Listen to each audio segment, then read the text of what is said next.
हे जगत जननी जगदम्बा, हे पार्वती, जब शिव और शक्ति, देवी और शंकर, भगवान शिव और जगदम्बा का या आदिक 33 कोटि देवताओं का जहां पर विशाल यज्ञ का आयोजन होगा, बड़े बड़े अनुष्ठान, बड़े बड़े यज्ञ जहां होंगे, उस यज्ञ में तुम्हारे और मेरे स्मरण से ये बीला जो फल है इसकी आहुतियां प्रदान करी जाए।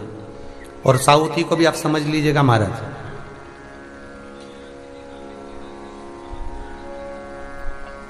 एक वो भी आप समझ लें कि जैसे अष्टमी तिथि या नौमी तिथि किसी भी महीने की, चाहे शुक्ल पक्ष की हो चाहे कृष्ण पक्ष की हो, अष्टमी और नौमी तिथि ये दो तिथियां ऐसी हैं, मान लो तुम्हारा पैसा तुमने किसी को दिया 5 लाख, 4 लाख, 3 लाख, 10 लाख, 8 लाख, 2 लाख, 50,000, 25,000, 20,000, 40,000 और वो पैसा नहीं दे रहा आपको, आप हार गए कह के कर, फोन लगा कर, भैया दे दे रहे, परेशानी है, दे दे रहे भैया, हम तो परेशान हो गए, और हार गए, नहीं मिल रहा, बहुत परेशान। तो महाराज किसी भी अष्टमी या नौमी तिथि के दिन आप मां जगत जननी जगदम्बा का शिव के साथ में, शिव शक्ति का स्मरण कर कर देवी के नाम की 9 आहुतियां, सूखे बीले की, मतलब बीला जो सूख चुका है, फल जो सूख चुका है, उसकी 9 आहुतियां अग्नि में शंकर और सती के नाम से, शंकर और शिव के नाम से समर्पित करें। और आखिरी आहुति जो समर्पित करें उसमें थोड़ा सा भाग तिल का, और तिल भी काली नहीं चढ़ती उसमें, श्वेत तिल का भाग उसके साथ लगाकर समर्पित करें, और जिससे धन लेना है उसका नाम लेकर वो समर्पित करें महाराज, उसको सुध आएगी और वो पैसा किसी भी हाल में आपके हाथ में थमाकर जाएगा ही, ये पक्का है। उसकी आहुतियां, हे जगत जननी, हे जगदम्बा, तेरा नेत्र बिंदु से जो प्रकट हुआ वृक्ष है बेलपत्र का, उस वृक्ष की एक एक जड़ हो, टहनी हो, डाली हो, फल हो, शूल हो, वो सब मुझे अंगीकार है, मुझे स्वीकार। पंच पुष्प में से एक पुष्प पारिजात का फूल, जिसको हार श्रृंगार का फूल भी कहते हैं, जिसको शिडली का फूल भी कहते हैं, पारिजात, हार श्रृंगार। मैं निवेदन करूंगा आस्था चैनल से कि पारिजात का जो पुष्प है उसका दर्शन भी आप सभी श्रोता भाई बहनों को टीवी के माध्यम से कराते जाएं। जितने लोग टीवी पर कथा सुन रहे हैं, जितने लोग फेसबुक यूट्यूब पर कथा सुन रहे हैं, वो भी इस पारिजात के फूल का दर्शन अवश्य करें। और एलईडियां लगी हुई हैं, उन पर भी आप आराम से पारिजात के फूल का दर्शन कर सकते हैं। पारिजात का पुष्प, हार श्रृंगार का फूल, ऊपर से सफेद, नीचे जो उसकी डंडी होती है वो थोड़ी नारंगी होती है, संतरे की कलर की होती है, नारंगी कलर। महाराज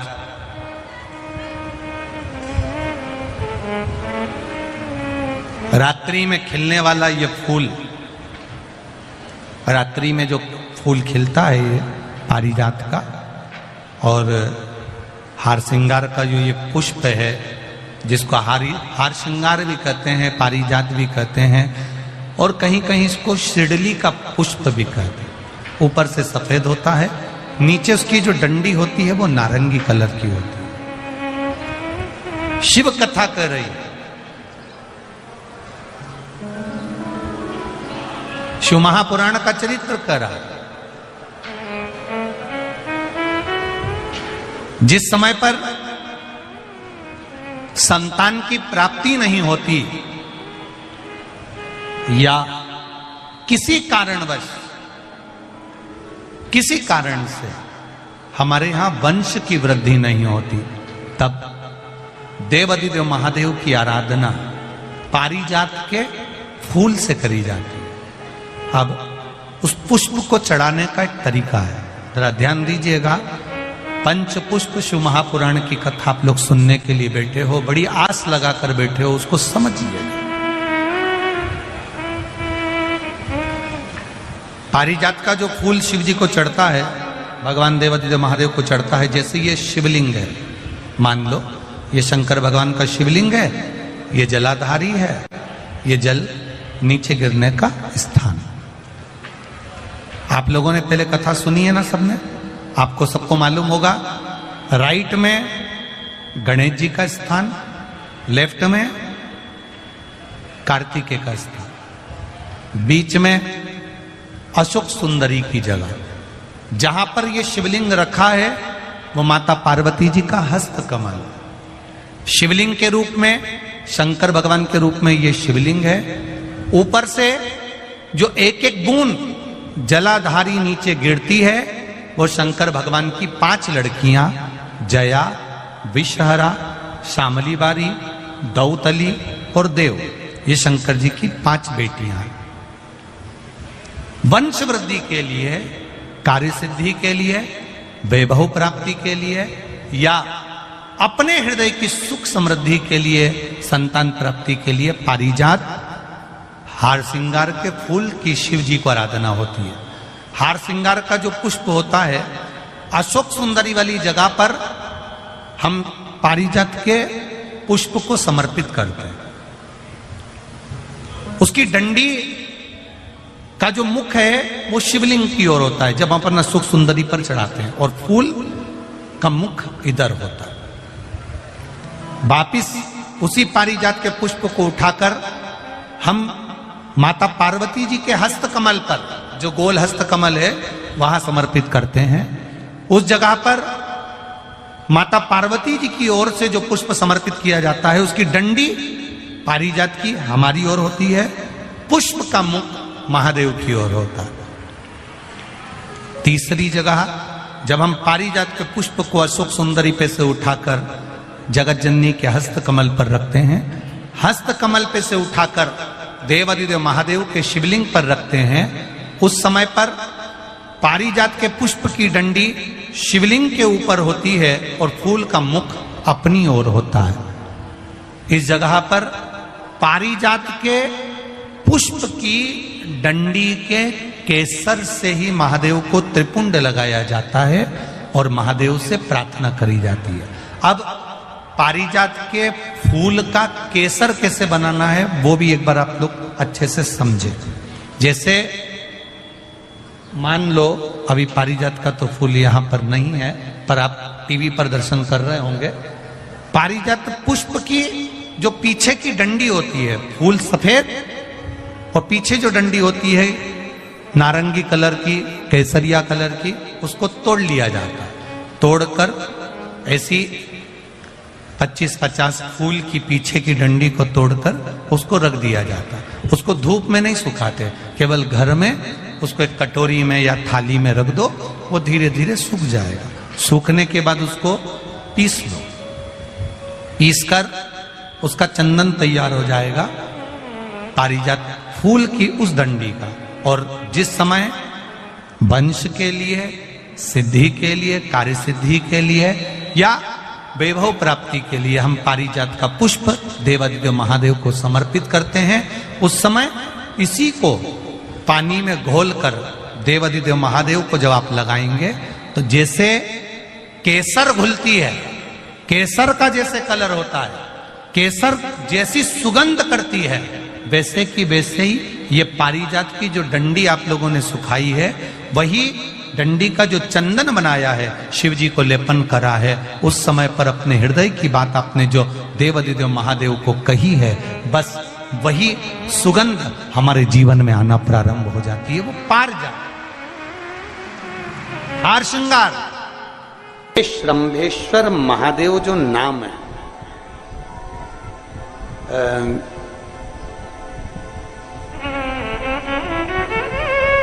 भगवान शंकर ने सारे 33 कोटि देवताओं को अपने अंदर समाहित कर कर ये रूप रखा था श्रंभ पक्षी।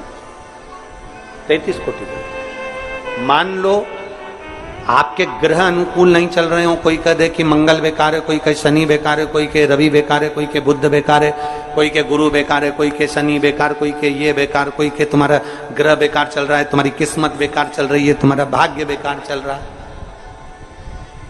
तो पहले तो जो तुमसे कह दे कि तेरा भाग्य बेकार चल रहा है, उसके चरण छू के उसको प्रणाम करके वापिस आ जाओ। क्यों? जिसने पृथ्वी पर जन्म दिया, जिसने नेत्र दिए, मुख दिया, हाथ दिए, पांव दिए, पूरा शरीर दिया, सारी इंद्रियां दी, रहने को घर दिया, खाने को अन्न दिया, अगर कोई तुमसे कहे कि तेरा भाग्य बेकार चल रहा है, तो पहले तो उसको प्रणाम कर कर वापिस आ जाओ। एक शब्द भी मत सुनो, वापिस आ जाओ। क्योंकि दुनिया में आप सबसे ज्यादा भाग्यशाली हो जो भगवान ने आपको पृथ्वी पर पैदा करा। कुत्ता बना के पैदा नहीं करा, जानवर बनाकर पैदा नहीं करा, झिंगुर और कीट पतंगा बनाकर पैदा नहीं करा, सड़ते हुए कुत्ते के शरीर में इल्ली पड़ जाती है वो बनाकर पैदा नहीं करा, कीड़ा चूहा बनाकर पैदा नहीं करा। मेरे भगवान ने तुम्हें मनुष्य बनाकर पैदा करा है। जितने पृथ्वी पर मानव पैदा होते हैं ये अपने आप में भाग्यशाली होते हैं, कोई अभागा पैदा नहीं होता। कोई तुमसे कह दे तेरा भाग्य बेकार चल रहा है, तेरी किस्मत बेकार चल रही है, उसके पांव पड़ो, वहां से निकल लो, अपनी पत्रिका लपेटो और वापिस सजाओ जन्म पत्रिका लेकर। भाग्य तुम्हारा बेकार नहीं है, तुम्हारी किस्मत बेकार नहीं है। भाग्य उसका बेकार है जो तुमको कह रहा है कि तुम भाग्यशाली नहीं हो, तुम किस्मत वाले नहीं। भाग्य उसका बेकार है जो पृथ्वी पर जन्म ले लेता है, शंकर जी के मंदिर में एक लोटा जल चढ़ाना चालू कर देता है, शंकर के मंदिर में झाड़ू पोछा करना प्रारंभ कर देता है, वो कभी भी अभागा नहीं होता, वो भाग्यशाली ही होता है। वो अभागा नहीं है, वो भाग्यशाली है। और जितने पृथ्वी पर मनुष्य जन्म है, चाहे वो छोटे से छोटा, बड़े से बड़ा, आपका हाथ पैर शरीर सब भगवान ने दिया है, आपको करोड़पति बनाकर पैदा करा है, फिर भी आप अपने आप को अगर अभागा समझते हो तो आपके ऊपर है। किस्मत वाले हो, करोड़पति बनाकर भेजा।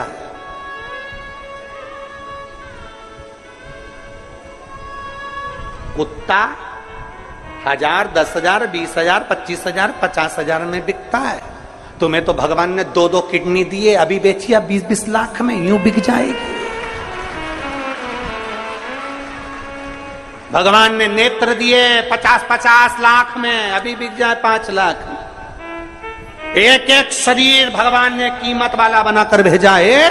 किसी डॉक्टर के पास बैठना और पूछना कि कौन से अंग की कितनी कीमत होती है, वो डॉक्टर बता देगा कि तुम्हारे शरीर की क्या कीमत है। और उसके बाद भी कहते हो कि हम अभागे। बताने वाला कह देता कि तुम भाग्यहीन हो, तुम भाग्यशाली नहीं हो, तुम किस्मत वाले नहीं हो। वहां से पत्रिका उठा चल दो, कहते मेरे बाबा ने मुझे भाग्यशाली बनाकर भेजा है। और अपने हाथ में वो बल होता है कि आप स्वयं इतनी मेहनत कर कर आगे बढ़ सकते हो कि अपने आप किस्मत वाले बन सकते हो।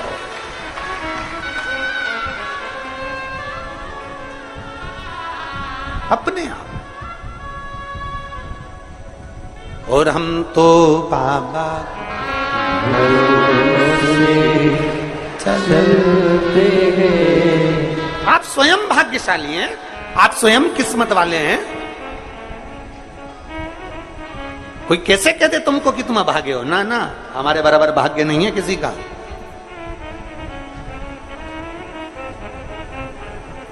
तुम्हारी ग्रह खराब है, तुम्हारे ग्रह खराब है। संभेश्वर महादेव का नाम 7 कनेर के पुष्प, कितने? 7 कनेर मालूम है? ये रोड पर जो जाते हो डिवाइडर में पीला पीला फूल लंबा, जो कि पशु पक्षी कोई नहीं खाता, जहरीला फूल माना जाता है। कनेर के 7 फूल, एक बेलपत्र। जिस समय पर कनेर का फूल बेलपत्र के साथ चढ़ाया जाएगा तो 7 कनेर के पुष्प सीधी बेलपत्र पर आपको रखना। 2-3 प्रदोष कर कर देखना। अगर कोई आपसे कहे कि आपका भाग्य ठीक नहीं चल रहा, आपकी किस्मत ठीक नहीं चल रही, आपके ग्रह ठीक नहीं चल रहा है, आप भाग्यशाली नहीं हो, पहले तुम वहां से उठ जाओ। उसके बाद में देवाधिदेव महादेव के पास 7 कनेर के पुष्प एक बेलपत्र में रखकर नंदीश्वर के पास में बैठकर श्री शिवाय नमस्तुभ्यम बोलकर अशोक सुंदरी वाली जगह पर स्पर्श कराकर भगवान शंकर पर सातों फूल के साथ बेलपत्री की डंडी अशोक सुंदरी की साइड हो, ऐसा स्मरण करते हुए शिव को समर्पित कर दे। वही बेलपत्री 5 बार नमः शिवाय या पंचाक्षर मंत्र, षडाक्षर मंत्र या श्री शिवाय नमस्तुभ्यम बोलकर वही बेलपत्री 3 प्रदोष, 4 प्रदोष, 5 प्रदोष, 2 प्रदोष, जितने प्रदोष आप चढ़ा रहे हैं प्रदोष काल में, वो बेलपत्री लाकर अपने कक्ष में अपने पूजन वाले स्थान पर रखते जाओ। एक बेलपत्री एक प्रदोष पर लाओगे, अगला प्रदोष आएगा, कितना अंतर पड़ता है आपके भाग्य बदलने में, आपको खुद मालूम पड़ जाएगा कि आपकी किस्मत कैसे बदल गई। मेहनत आपको करना है, परिश्रम आपको करना है, लगन आपको लगाना है, और बेलपत्री और कनेर का पुष्प शिव को चढ़ा। महाराज